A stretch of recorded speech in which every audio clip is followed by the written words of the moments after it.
Assalamualaikum warahmatullahi wabarakatuh. Sahabat Iqra, alhamdulillah kembali lagi dengan saya Faik Indarto. Insyaallah kita akan melanjutkan lagi materi kita tentang bab makharijul huruf atau tempat-tempat keluarnya huruf. Pada kesempatan sebelumnya kita sudah membahas pada bagian asyafatan atau dua bibir, ya, yang dimana dari dua bibir ini keluar 4 huruf. Huruf fa, huruf ba, huruf ma, dan huruf wa. Ya, ada 4 huruf.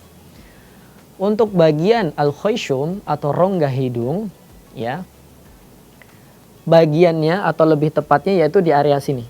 Sahabat Iqra bisa ikuti, ya. Ketika kita mengurutkan hidung kita di area tulang hidung ini, nah di belakangnya itu ada sedikit rongga. Ya, kalau kita tekan itu bisa merubah suara kita sebetulnya, ya. Ketika ada udara dan suara yang masuk ke sini, nah nanti ketika kita tekan suaranya itu bisa berubah. Pada bagian itu yang dinamakan dengan al-khayshum atau rongga hidung, ya. Kemudian huruf apa saja yang keluar dari rongga hidung ini atau al-khayshum? Secara huruf, ya, ada 2 huruf, yaitu huruf nun dan mim. Ada huruf nun dan mim. Ya, kita tahu sebelumnya kita sudah bahas titik makhraj nun itu ujung lidah bertemu dengan langit-langit atau ujung lidah setelah lam. Satu lagi huruf mim yaitu 2 bibir tertutup. Ketika kita menyebutkan huruf nun dan mim, nah sudah bisa dipastikan bahwa udaranya atau suaranya bisa ke sini semua dan harus ke sini. Ya, karena nun dan mim itu adalah al-khayshum juga. Contoh, na. Ya, suaranya bisa berubah seperti itu. Ya, ini huruf nun dan mim. Kemudian secara hukum kita melihatnya ada cukup banyak, ya, hukum-hukum tajwid yang memang nanti harus membacanya, kita itu diharuskan membacanya dengan al-khayshum. Contoh pada lafaz wa may ya'mal, ya, kita bacanya wa may ya'mal, ya. Kita bisa cek di area al-khayshum kita, di area rongga hidung kita. Ketika sudah ada udara yang masuk ke sini, maka insyaallah bacaan idgham bi gunnah kita itu sudah betul. Contoh, famai, kalau nanti kurang berasa bisa dua-duanya kita tekan. Famai ya'mal, artinya ada perubahan suara. Ya. Ada yang membaca pada lafaz ini hanya sebatas yaitu mengidghamkan saja atau memasukkannya saja. Ya, belum disertai dengan gunnah. Ya, bacaannya seperti ini.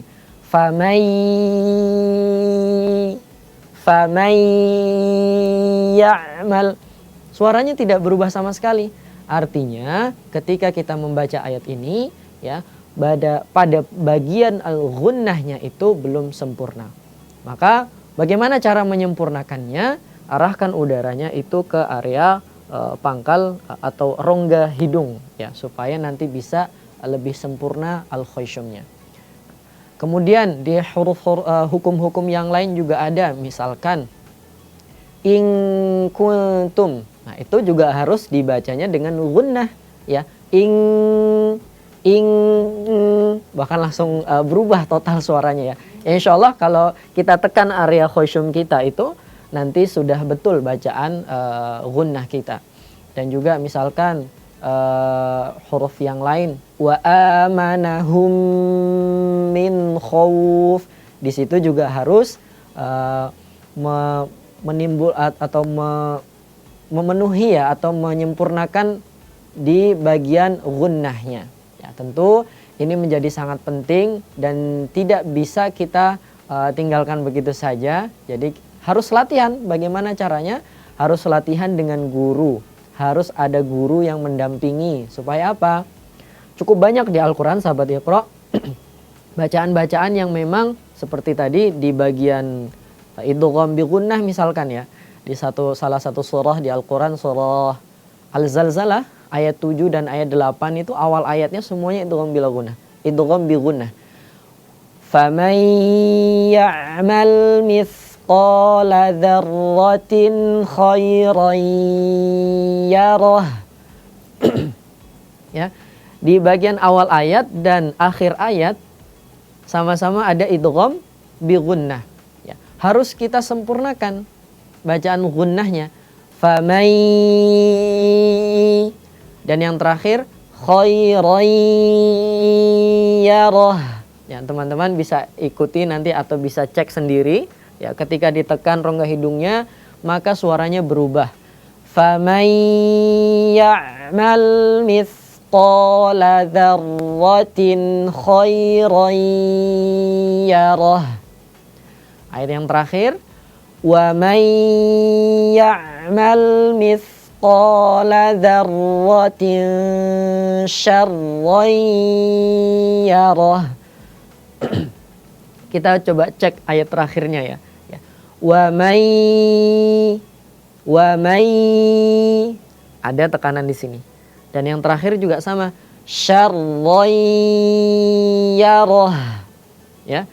Wa man ya'mal mithqala dzarratin syarran yarah.